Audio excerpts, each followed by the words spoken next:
Hey, what's up, everybody? Welcome back to the Blue Ridge Bonfire. Just a show about overlanding and gear and camping and stuff like that. I'm CT. I'm Rick. I'm Matt. And what do we got going today, Rick? What All are we right, so talking we took about? a new round of Instagram questions and got some good stuff. Ask the boneheads. No, wait. Yeah. What's the question? Rodney asked how many we should call this how many something. rigs we've had, and the answer is less than you in the last 4 years, Rodney. That's the answer. No, less than you in the last 2 years. 3 years? I don't know. Or I think his 4 is what we decided. Like his period was 4 years. 4 years? Is that what it was? Yeah. Every 6 months for 4 years? Yeah, no, he's got me beat on that. If you don't know what we're talking about, go back an episode or two and listen to our episodes with Overland Medic, Rodney, good friend of Brog, and avid collector of vehicles, except there's only one at a time. Like it's like literally a rotating door built in his garage. So, but yeah, no. So we had a couple of good questions, and considering we're wearing our jackets in the studio with the heater running, I feel like one of them, winter prepping camp, is a great one. We've already kind of experienced that at the rooftop tent rally. We had a couple of chilly nights, especially the first night of the rooftop tent rally was a little cool. And now here in the Blue Ridge Mountains of Virginia, we are dipping down into the 20s at night, topping out at the 50 during the day, and outside of like third fall and sixth summer that will probably happen between now and December. I think we're here to stay. So, what do you guys kind of do different on a cold trip? Which that means something different for everyone, but That's for sure. yeah, So just in general, not even trip-wise, I repack my vehicle pretty much. Not repack it, but I change out my sort of leave in the truck gear yeah, to cold weather stuff, hats, gloves, Hmm. an extra fleece or some kind of puffy jacket kind of thing. It stays in there. Yeah. I leave my raincoat and my rain pants in, but I run extra boots in the truck in the winter in case it's a I'm good idea. I don't do that. I probably need to just put some muck boots in because Yeah. the girls were roping Tuesday night, and it was a muddy mess to get to the barn, because they were indoor at night. Yeah. It was a muddy mess to get to the barn. I was like, damn, I really wish I had my muck boots here.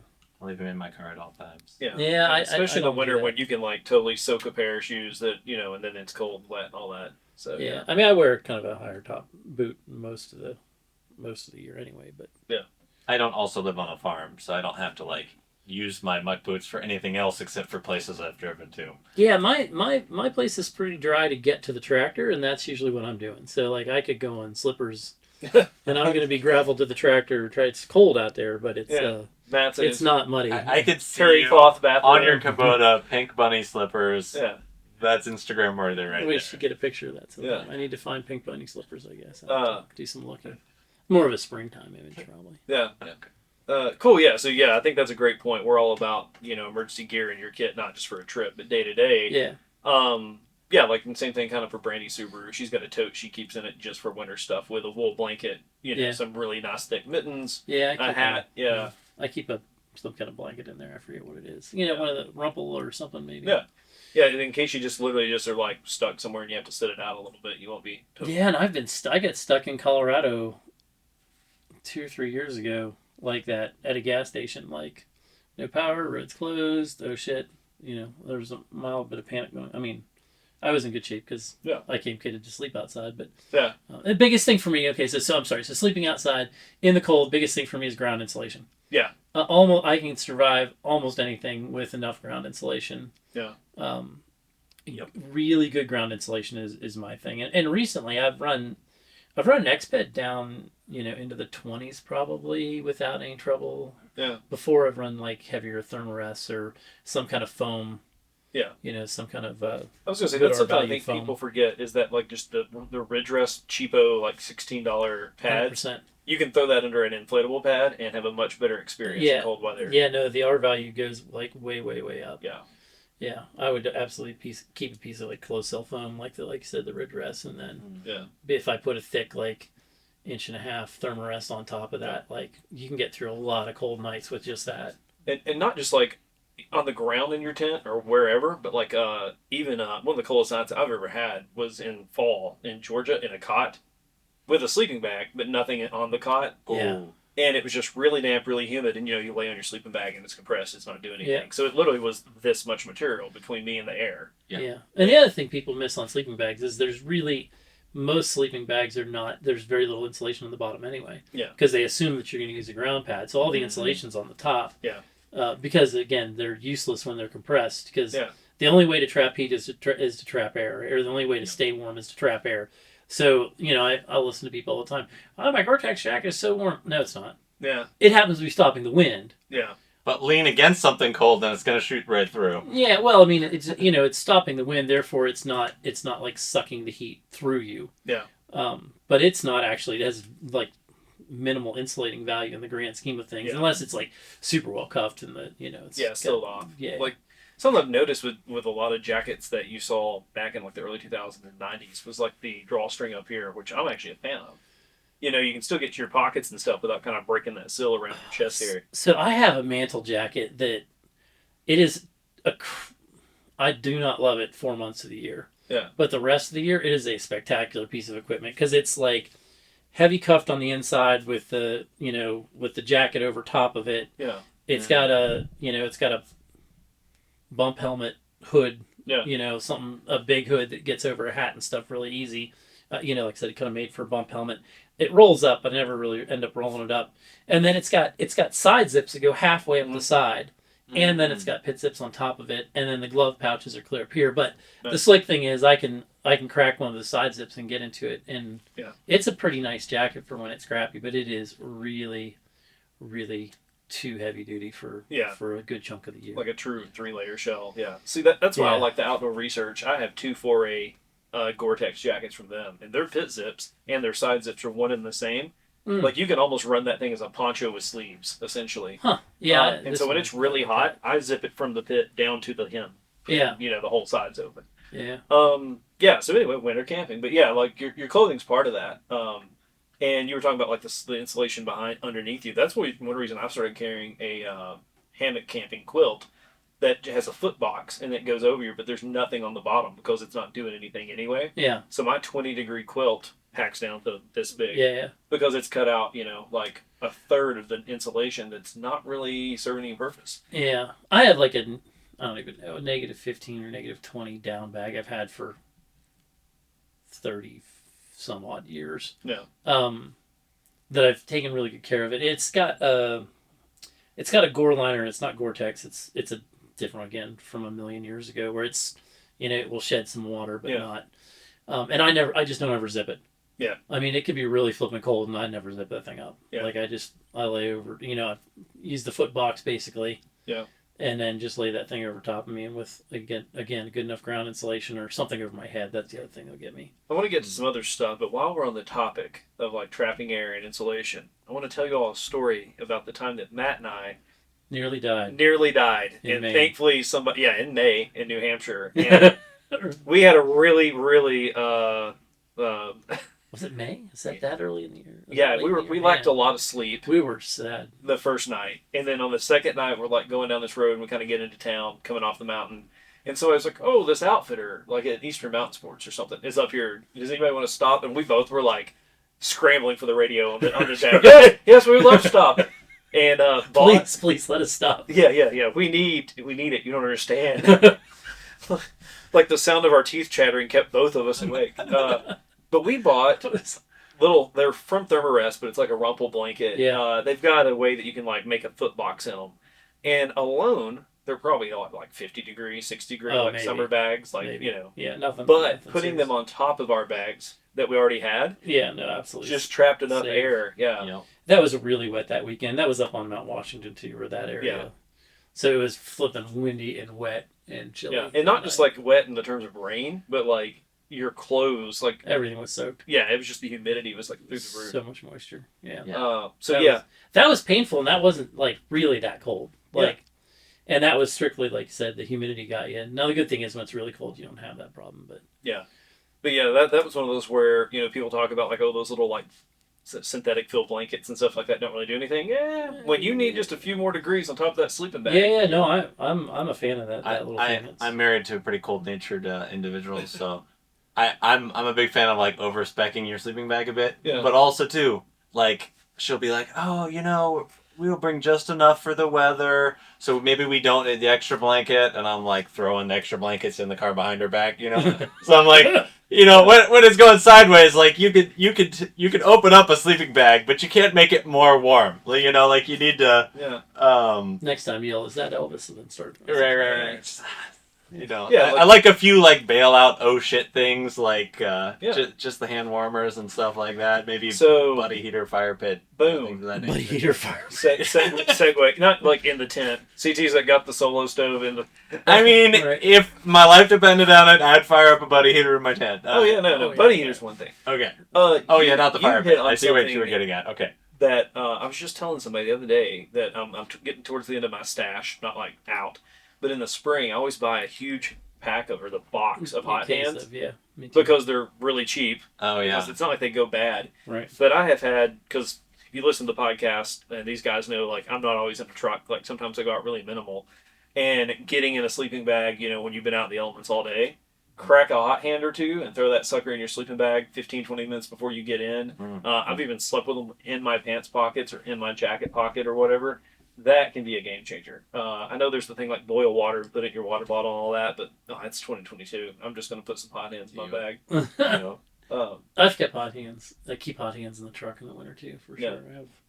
Even when you're working on stuff. Like I've been. Oh, just in general, just throw them in my pockets just to Yeah. have them if my fingers get cold or something like that. Especially if I'm out on tractor or something, I'm gonna be, and I know it's gonna be ugly. Yeah, no, that is really nice. And on that note, something that I am almost religious about is sleep socks.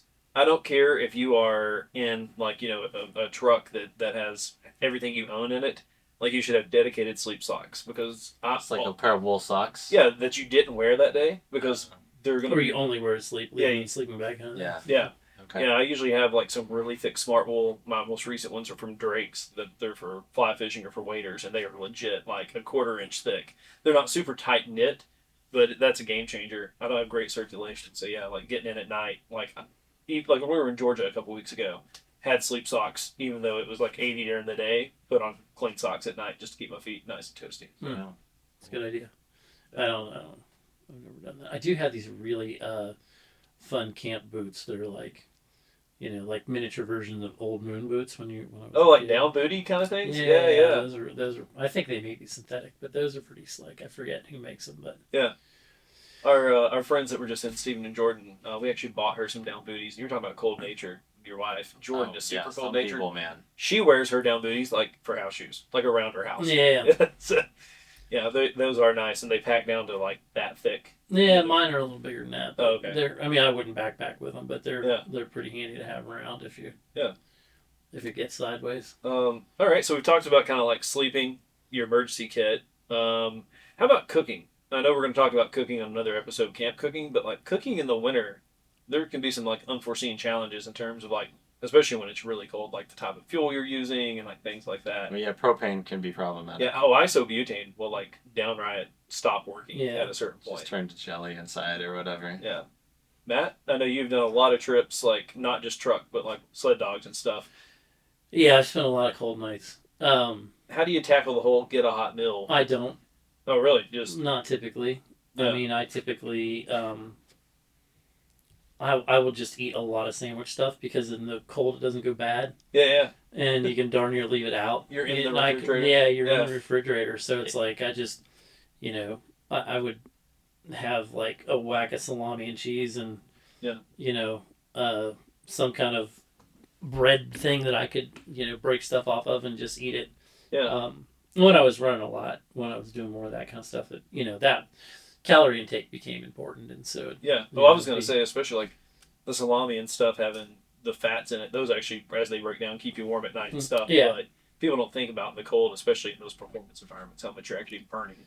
yeah, it just being cold will burn a lot of Yeah. will burn a lot of calories. Not even like you know, dogs pulled me. I didn't really do that much, but for sure, it's, you know, being able to get calories in you. Yeah. It Yeah. becomes important to stay warm. Especially in those harsh environments, your body's fighting just to maintain. So, Yeah. I kind of envy the setups. Sorry, No, you're, this is going back to just staying warm at night. Like people that have these like diesel heaters and propane heaters. Like there's obviously like built into trailers and built into little Yeah. RVs and vans and things like that. But like people that like build it into you like buy it as an auxiliary box. Mm. So you kind of sit Yeah, down. the It's got a gas little melty diesel all had that. reservoir. Yeah, they're Yeah. really nice. It blew in. I don't. And you just connect Sometimes them I up. wonder how soft I'm getting, and I get a little worried. No, You know what I mean? Like there was a point in my life when I know I was tougher than I am now, and I'm like, what have I done to have gone this far the wrong way? Like, I'm pretty sure I need to be rethinking. So I mean, you do hard things, right? Like, you still do dumb stuff, and not that I don't, not to the extent that Rick does, but I mean, I still do a lot of crap outside in the cold and in the crappy weather, a lot. Yeah. I tell you what saved my life recently, or what I was so like stupid impressed with as a piece of gear goes, that I would never expected. 2 years ago, we were in Oklahoma in December, and it rained and snowed and just at that 32, 33 degree, oh yeah, just nasty. Yeah. wet, couldn't be worse. And we were out for like 12 hours in it, and they hadn't predicted any of that, right? Like it was supposed to be 15 degrees, 20 degrees warmer, and no joke, I stood out for 2 straight days. Laurel was at a match, and I stood out with her for 2 state races, 10 hours at a whack, and I wore a flippin' Carhartt. They have a Weather Tech. It's a hoodie with a zipper on it, Okay. and like it's water resistant, waterproof, water something. Yeah. Mm-hmm.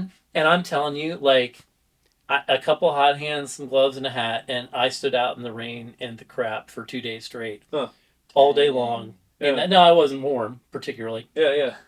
But it And was survivable. And I wear thermals like from the time from end of October on. Like I wore long underwear, or whatever, pants through till March or April, pretty much. Yeah. But I mean, and that's all I had was like, I forget what in the world happened, but we had I didn't have like my normal rain gear. Maybe I did, and it had wet. The one I had had wet through, because that's what I've got that mantelpiece. Shortly after that. Oh yeah, you told me you got that after that like hellacious match. Yeah. Yeah, because I forget what I had, but it had wet through a bunch in the first couple hours, and I'm like, okay, this thing's worn out. This is no good. Yeah. It's leaking worse. And then I went back and found that hoodie, and I'm like, all right, here we go. Me and this hoodie. Yeah. We're gonna do it. And that thing was spectacular. Like, I could not believe how nice it was. Carhartt Weather Tech. Yeah, weather something or other. It's like their extreme. Weather Tech, I think, is a brand, but yeah. Yeah, it's extreme weather something, but it's a hoodie that they basically sort of bill as waterproof. Yeah. And It's pretty neat. it was no joke. Mm. Like the damn thing worked, and I would have never bet on it. I will say that sometimes I like think back nostalgically over like gear that I had. Like this is a Apex synthetic. Yeah. I have a Prometheus Design Works hydrophobic down that I wear a Yeah. lot. But I had a North Face Summit Series soft shell that had like a WindPro fleece back on it, and that thing looked like a lightweight jacket, kind of similar. Like it looked almost like a hoodie without a hood. And I could wear that thing as long as I wasn't just like standing, moving around a little bit, down in the 20s, and be toasty. Yeah, and it was fun. Yeah, it's amazing. There's some neat pieces of equipment out there that you just would never realize. And that Carhartt jacket is not an expensive piece by most kit standards for, like I said, what it did. And I wear that thing a lot in the winter, especially if I'm like set out working on the farm, that kind of stuff. Like that's my go-to because one more Carhartt thing. Sorry. Okay. Speaking of Carhartt, Taylor, Best Damn EDC, had a Carhartt jacket that almost looked like the material that Frog Talks looks like. Which, let's be honest, is kind of like Tyvek, right? Like it's got the little like micro. I think it's made of paper. But but it almost looked like that. But he was wearing it in some pretty chilly and windy conditions, and it was really interesting. But it was a weird finish. Like we had name tags, and he slapped his name tag off, and it immediately fell off. It's like out of the water repellency, like wouldn't even let the adhesive stick to it or what. But yeah, I've been meaning to ask him what line of jacket that is too. That's interesting. Yeah, I've owned a couple of Frog Talk pieces, and they're sort of a one-use piece for me. I've never had one survive. Either I've put them in the dryer. Don't ever do that. Oh yeah, that's a bad thing. They'll shrink down to like a tenth of the size and be useless. Yeah, or just they become a sandwich baggie. I don't know what happens there, but and then other ones I've just and it's the cheap ones. I mean, I was going to say I've got a jacket that's like one of their higher grade. Yeah, they $39.99. have. Yeah, 30. Yeah. It is my like ditch backpacking jacket. Yeah. Because a lot of times when you're backpacking, you're going to be sweaty and hot no matter what if it's that wet. I've recently moved into a Sil nylon poncho for that role, like because it can also be an additional tarp for ultralight backpacking. But and it's like almost clear, like it's like a cloudy clear color. And it's saved me a few mornings where, had the down on, it was a little chilly, put that on, and a few rains, but... Yeah. I normally just destroy the pants is what happens. Oh, yeah, There's nothing left yeah, of the pants. Get And I rip, I get... Mine have done okay, but I haven't had to do, like, work in them. Yeah. Like, if I had to crash through the brush, they'd be torn to shreds. Yeah, I don't know. I'm just hard on stuff, I think, is part of my problem. So, I ruin things quickly. You mentioned, like, having a base layer. Uh-huh. Before, and, like, growing up, I'd have, like, the cotton ones, and they, Cotton kills. Cotton kind of sucks. Yeah, they get funky. You get kind of they're stuffy and weird. But then I heard about like the polypropylene ones, so I eventually got a pair of that. I'm actually wearing a pair of them right now, and those are like a game changer because they're like they keep you really warm, but not stuffy warm, not like too warm. Yeah. If you get one that's not too thick. So like that's always made the difference because it's like you can't wear anything over your pants because that's just a hassle. I'm about to like throw like the wrench in the wheel though of like long underwear, but yeah, I'd adopted the thin merino wool one, same thing. Like I will wear cotton or synthetic long underwear. I'm a big fan of the thin merino wool ones, but if I'm moving, I run hot. But the problem is when I stop moving, I get cold. Like yeah. I don't even know what I know mine aren't cotton, but they're some kind of polyester blended stuff. And I mean that's something same thing. I wear those out. Yeah. Pretty regularly.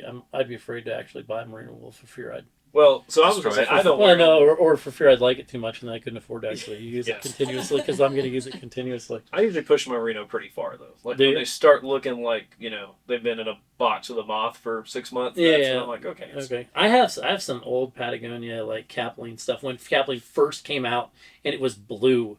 That it was the same way like. I just retired some because honestly there was more stitching that I had made than Patagonia had made. Right. Like I'm like literally they're really old and I might have overtaxed the seams putting them on at this point in my life, but I love it. It makes a difference between like I can never quite get warm and a jacket will make me comfortable. Yeah. So I normally wear them like backpacking, the winter sleeping. That was like my main role for long underwear or camping.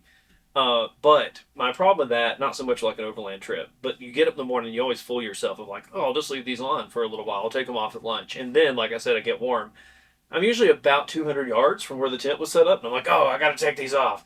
So then you have to take your pants off in the middle of the trail. Like, Right. So it hit me, and I've only tried this once, but those wading socks from Greg's come up over my knee.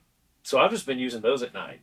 And then you just pop your boots off, peel them off. You can take them off first thing in the morning, or you can take them off down the trail. But it's never as bad as one of my buddies who had a full Union suit on a really cold, like pre-dawn day hike. We were going to get up this trail really early, and we were moving at a good clip. So we were like halfway up, and I was like, "Man, I'm burning up." He's like, "I'm glad you said something. I'm really hot too." And I was like, "Dude, are you wearing that Union suit?" He's like, "Yeah." I was like. Oh no! Like, so you mean like it's a full jumper onesie? So he was like, "I got to take it off." So again, thankfully it was dark, and we were pretty sure we were the only people on the trail. But I still went back down the trail because we knew there was no chance anybody was coming from the top down, and around a curve. And I was like, "I'll just yell if somebody's coming up." But he went down to his socks in the middle of the trail. Wow, that's committed. I used to run a Union suit when I raced a lot. Patagonia had same thing, like a full because again in the '90s. A full Capline Union suit. Yeah. That was, and I just wouldn't take it off. When I go to bed in it, I'd wake up in it. There was no. You do the whole race in it? Yeah, no, there was no. I mean, I wasn't out for days and days and days at a time. It'd just be overnights or 2 nights or something like that. I never. One long one. Yeah, I'm not like claustrophobic, but that's a level of confinement. I cut my way out of it. Like Man, I tell you what. I need layers to be able to take things off because I do. When it was crappy, that was pretty nice because it kind of kept any drafts out and stuff like that from when you're rolling in the wind, and especially you get far enough north, get past Sault Ste. Marie and towards Hudson Bay, it gets chilly. Yeah, the wind's blowing from like 3 states over. Yeah. It's cold up there. Kind of in closing, go out with good gear, kind of be prepared to still be a little less comfortable than normal, but that's not always a bad thing. Yeah, I don't know that I'm less comfortable, honestly, if I'm halfway prepared. Yeah. Well, I've been unprepared. It goes different ways, but Cotton sucks. Yeah. Get synthetic and wool and that kind of thing. Extra pair of boots, muck boots. Sleep socks. Yeah. sleep socks for the win. Yeah.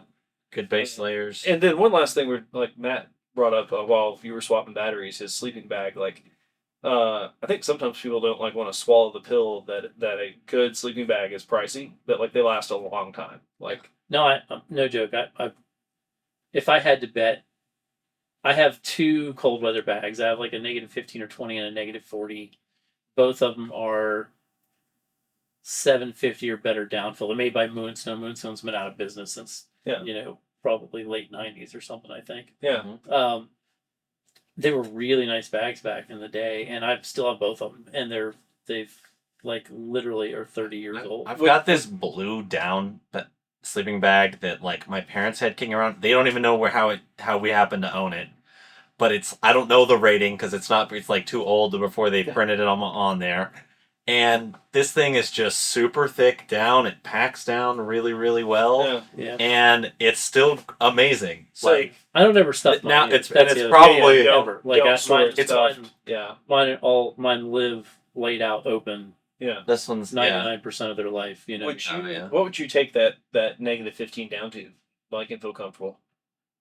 I mean, if there's not a crap load of wind, I don't know, -15, -20 if the ground installation's good. So just to show. I mean, if I had a hat and like assuming I have a hat with me and I've got long underwear, you know what I mean, like I'm -15-ish, -20 without it. And I don't sleep particularly warm. Like I'm not. Yeah. But I mean, I've had that bag down that cold for sure before. It's been a number of years, but I've had it down. And I asked like how low you'd be willing to take it now because I a couple years ago retired a Mountain Hardwear bag that I've had since early part of college. So it was probably only 10 years old, give or take. But that thing started out as a 20, and then it got to where like it's kind of a 30. Insane. Now I've retired some synthetic bags like that. Yeah, It's been so. A number of synthetic bags. I've not gotten the years out of them as I have this one, but this one's still got a crap load of loft. Like it still fills itself up. Yeah. Again, I don't compress it that much. Mm-hmm. Even if I'm taking it in the truck, I take it in. I don't put it in a stuff sack. I put it in a big like mesh keeper bag. Yeah. And that's how I transport it. Unless I'm packing in, that's how I'm doing it. So I mean, don't think of that much. It literally, it's probably not had more than 100 or 200 nights actually stuffed. Yeah, maybe more than that, but not. It's not like it's had 1,000 nights completely stuffed and stayed like that. And that's a good point too about synthetic. Like, and I feel like we live at a time now where the down has kind of caught up. Like there for a long time, even when I first started backpacking and doing some trips, like down got wet, it's worthless. Well, like I've got that hydrophobic down. Well, mine, if it gets wet, it's useless. Yeah. I mean, but it has that whatever that gore layer is thing, and like I said, not Gore-Tex. So if it rains on it, it'll get wet and it'll make you cold. Yeah. But I mean.